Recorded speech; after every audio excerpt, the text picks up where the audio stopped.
falar de dois cavalos das vaquejadas passadas do grande Paulinho Campos, os heróis das vaquejadas. Tampinha, bonde, esteira, feitiço, bonde, puxada. Nas vaquejadas passadas, esses grandes fama não percorreu todo o Nordeste, deitando o gado no chão, nas pernas de Paulo Campos e seu vaqueiro João.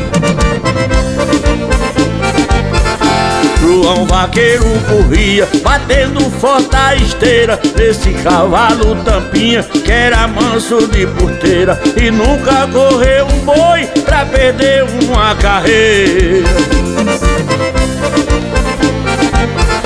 Percorreu todo o Nordeste, da Bahia ao Maranhão, Pernambuco e Ceará, Paulinho Campo patrão, Piauí, Rio Grande, Paraíba e região.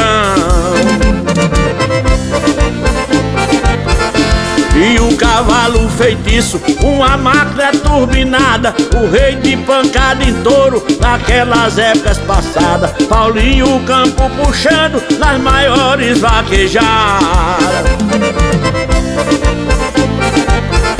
Paulinho quando montava em feitiço campeão, só era pra trazer prêmio nas corridas de Morão.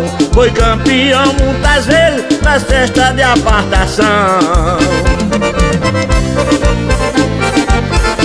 Escrevi esta toada com prazer no coração, dedica a Paulinho Campos, meu amigo, meu patrão, vaqueiro bom do passado das corridas de Morão.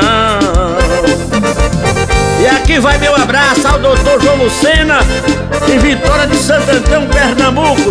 Também o meu abraço ao doutor Paulo de Tarso, em São Domingo do Maranhão. Um abraço de Galega Boiador.